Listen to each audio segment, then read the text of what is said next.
এবার কি ফের সক্রিয়ভাবে রাজনীতিতে নামছেন মল্লভূমের চাণক্য শ্যামাপ্রসাদ মুখোপাধ্যায়? এমন জল্পনা উস্কে দিলেন খোদ বিষ্ণুপুরের সাংসদ সৌমিত্র খাঁ। এদিন বিষ্ণুপুরে বিজেপির তিরঙ্গা যাত্রার শোভাযাত্রায় হাঁটার সময় সৌমিত্রবাবুর সামনে পড়ে যান শ্যাম মুখোপাধ্যায়। সাথে সাথে পা ছুঁয়ে শ্যামবাবুকে প্রণামও করেন সৌমিত্র। পাশাপাশি কুশল বিনিময় হয় দুজনের মধ্যে। তারই ফাঁকে শ্যামবাবু বলে বসেন, তোর পাত্তা নেই যে, যারা যারা টাকা পয়সা পাবে দিয়ে দিবি। যদিও সৌমিত্র বাবু এই টাকা চাওয়া নিয়ে বলেন, উনি কিসের টাকা চাইলেন, কি বললেন তা তার বোধগম্য হয়নি। সৌমিত্র বাবু আক্ষেপের সুরে বলেন, শ্যামবাবুকে তৃণমূল ব্যবহার করে ছুঁড়ে ফেলে দিয়েছে। এদিন শ্যামবাবুর সাথে পরে দেখা করার কথাও বলেন সৌমিত্র। আর এই দেখা করার শব্দবদ্ধের মধ্যেই অনেক কথা লুকিয়ে আছে বলে মনে করা হচ্ছে। আর এতেই জল্পনা চরমে উঠেছে। শ্যামবাবু সৌমিত্র যে তার সাথে দেখা করার কথা বলেছেন তা স্বীকার করলেও কিছু খোলসা করেননি। তিনি সাংবাদিকদের বলেন, কেন দেখা করবে, কিসের জন্য দেখা করবে তা ভগবানই জানে, আর ওই জানে, আমি কিছুই জানি না। সৌমিত্রের পা ছুঁয়ে প্রণাম প্রসঙ্গে শ্যামবাবুর সাপ জবাব ও সৌমিত্র বরাবরই প্রণাম করে।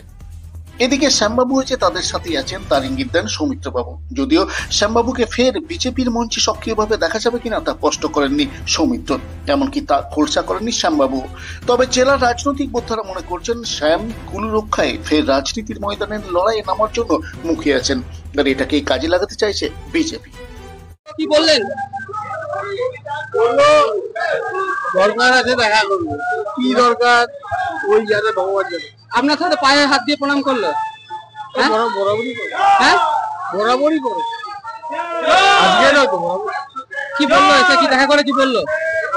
আমি বললাম, কি রে তোর মাত্রা দেয় যে লোকে কিছু টাকা পয়সা সেটা দিয়ে দে।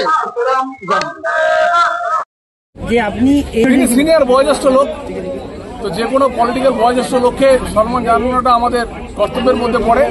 আর এটা আমাদের ভারত মাতার পদযাত্রা ছিল, তাই তাকেও সামিল হওয়ার জন্য বললাম। এটা তো কোনো রাজনৈতিক পদযাত্রা ছিল না। তার সাথে কি কথা হলো? কেমন আছেন তার সুস্থতা কামনা করলাম। উনি তো একটা সময় বিজেপিতে যোগ দিয়েছিলেন, আবার কি সম্ভাবনা রয়েছে বিজেপিতে আসার? দেখুন, উনি অরিজিনালি ওনাকে তৃণমূল কংগ্রেস ওনাকে ব্যবহার করেছে। বাঁকুড়া জেলায় তৃণমূল কংগ্রেস ওর হাত ধরে শুরু হয়েছিল, তাই ওনাকে ব্যবহার করা হয়েছে। তৃণমূল কংগ্রেস ওকে ব্যবহার করে ছুড়ে ফেলে দিয়েছে। ওনাকে বিজেপি আসার জন্য আহ্বান করলেন? না, আমি তো বলুন তো আছেন, উনি তার নিজের মত থাকবেন, উনি তো আছেনই। উনি কি বিজেপি আছেন? হ্যাঁ, উনি তো নিজে একজন সিনিয়র মানুষ হিসাবে বিষ্ণুপুরের পাশে আছেন।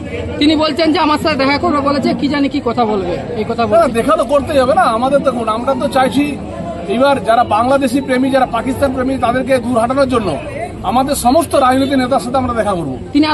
কারণ আমরা সবাইকে আহ্বান করব, আসুন পদ্মফুল চিহ্নে, ভারতীয় জনতা পার্টির প্রতীক পদ্মফুল চিহ্নে ভোট দিন এবং সনাতনীদেরকে বাঁচান। মুর্শিদাবাদে যেভাবে অত্যাচার হয়েছে তার কাহিনী সকলকে শোনানোর জন্য যাব। অপারেশন সিঁদুরে যে ঘটনা ঘটেছে তা সকলকে শোনানোর জন্য এবং তাদের কাছে আলাপ আলোচনার জন্য যাব। তিনি আর একটা কথা বলছেন যে টাকাগুলো সব ফেরত দিতে বললাম। কিসের টাকা? বলছি একটাই কথা, সে আমি তো নিজে বুঝলাম না কিসের টাকা, আপনি শুনলেন, আমি তো শুনলাম না। প্রসঙ্গত, জাতীয় কংগ্রেসের হাত ধরে রাজনীতি শুরু হলেও পরে তৃণমূল কংগ্রেসে যোগ দেন এই বর্ষিয়ান নেতা।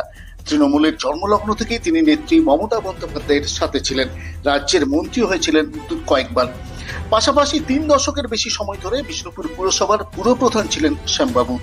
2020 সালের ডিসেম্বর মাসে তিনি আনুষ্ঠানিকভাবে বিজেপিতে যোগ দেন। তারপর 2021 সালের আগস্টে বিষ্ণুপুর পুরসভার বিভিন্ন প্রকল্পে দুর্নীতি ও আর্থিক প্রতারণা এবং তহবিল তছরূপের অভিযোগে গ্রেপ্তার হন তিনি। এখন দেখার, শ্যামবাবু বিধানসভা ভোটের আগে ফের রাজনীতির ময়দানে সক্রিয়ভাবে নামেন কিনা, বা বিজেপি এই বর্ষিয়ান নেতার রাজনৈতিক অভিজ্ঞতাকে কাজে লাগিয়ে মল্লভূমে তৃণমূলকে বেগ দেওয়ার কৌশল নেয় কিনা। পরিস্থিতি সেরকম হলে বিষ্ণুপুরে বিজেপির প্রার্থীও হতে পারেন মল্লভূমের রাজনীতির চাণক্য শ্যামবাবু, এমন জল্পনাও এখন তুঙ্গে। Bureau report, Bankura 24x7, Bishnupur.